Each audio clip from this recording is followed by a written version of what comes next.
What is up, Brawlers? My name is Soy and I absolutely love playing Brawl Stars, especially Brawl Ball. As a person with over 1,000 hours playing the game and over 15,000 3v3 victories, most of them are from Brawl Ball, I believe I have a couple of helpful tips that'll definitely make you guys a better player inside Brawl Stars.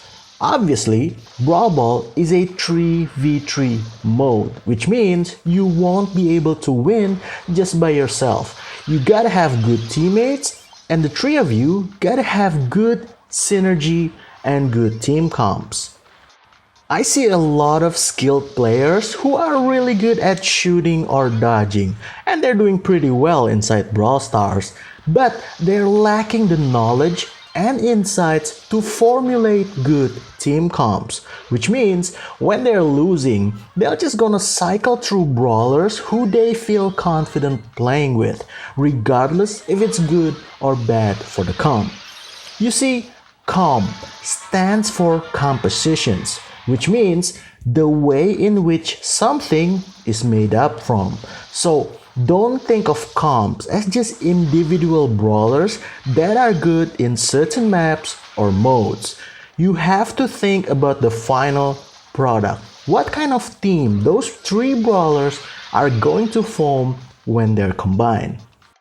Whew, that's a pretty long intro. Anyway, in this video, I'm going to tell you guys the 5 things that I always consider when formulating a team comp. Number 1, and probably the most important, is your team's range. A team that consists of a Primo, a BB, and a Rosa might sound great on paper because they all are great brawlers for Brawl Ball. But if your opponents have the range advantage, they'll just pick and shoot to hold you guys off and prevent you from pushing at all. So make sure that you add a healthy range into the mix. But as we move on to our number 2 on the list, having all range brawlers might not be the best for you guys either. At number 2 is your team's total health.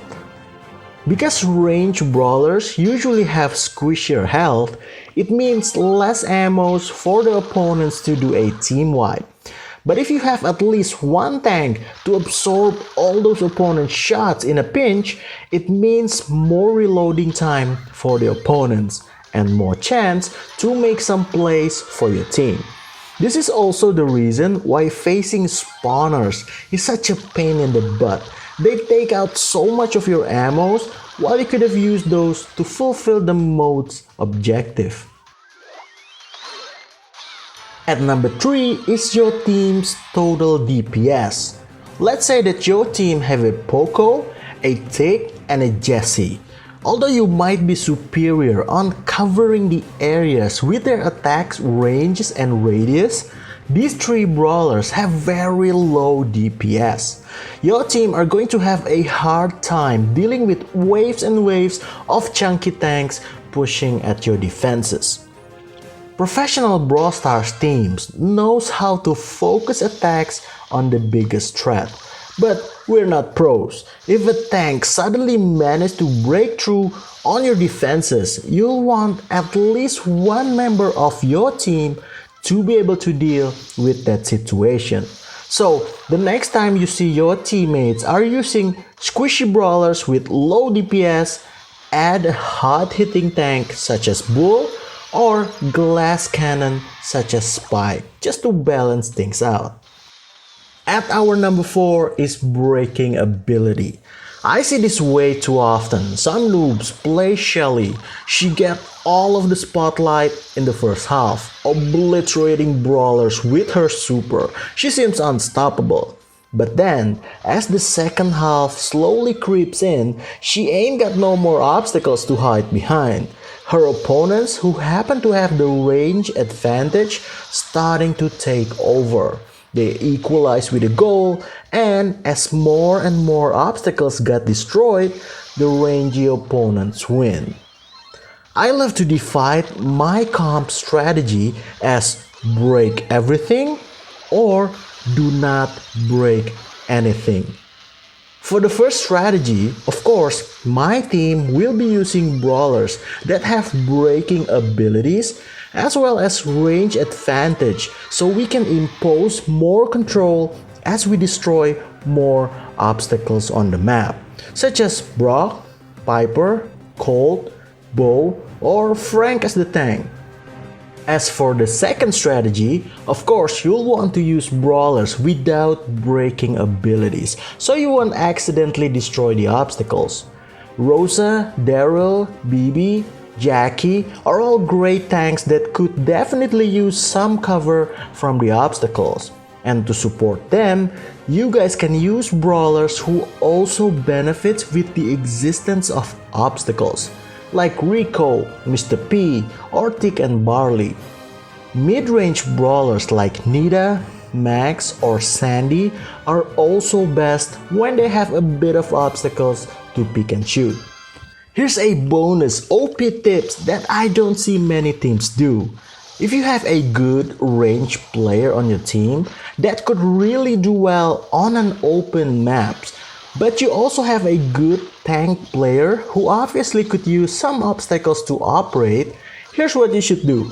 Destroy only left half or right half of the map, so your range player can position himself on that side of the map, while your tank could still move within the other side of the map with the obstacles intact.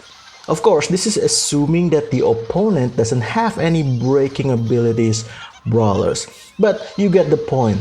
Always shape the map so it'll work to your advantage. Don't be like those random shellies. Lastly, at number 5, we have something that I simply call team utility. If you watch professional Brawl Stars athletes duking it out on tournament levels, they'll be pretty happy to exchange shots through the entire match and only make big plays nearing the end. This happens because the stakes are so high as well as the players' skills. They have to respect each other and avoid flashy, careless plays that could get easily punished should it fails. But of course, we're not pros and ain't nobody got time for that. I always prefer to have at least one brawler that can change the tide of the game with just one big move, even when your team is losing. You guys already know that I'm such a huge fan of playing Primo, how he can score goals out of nothing, from absolutely nowhere, using the kick and jump technique. There are also brawlers like Terra or Frank who can pull out team wipes just with a single, perfectly placed super. Have you seen my video about Max? She could steal goals just as good, if not even better, than Mortis, and just zip through the opponents, creating goals out of nothing. It's always good to enter a match while having means to score goals, not just hoping that your team can do a team wipe and hopefully can bring the ball forward fast enough before the opponents respawn. If your team already have a rough game plan on who should do what, the flow of the ball within your team will be much better. There should be no ammo wasted on hugging the ball. Whenever I play with my friends, they all know that I love to score, and I'm good at it. So, although they might have better skills than me, they entrust me with that one job, so they can focus on other stuff, such as opening a lane or creating chances for us to score. And when people stop multitask inside Brawl Stars, that is when you'll be able to see their true potentials. As a conclusion, of course, you need to pick brawlers that are good for the maps. Don't just use tanks on open maps or long-range brawlers on maps with lots of obstacles. But you also shouldn't pick individual brawlers simply because they're good in a map or a mode. Think of your team's total range, total health, total DPS, how you guys are going to interact with the maps, and your game plan. What are your means to score? Who are going to do it? And what are the roles that you guys accept when selecting certain brawlers?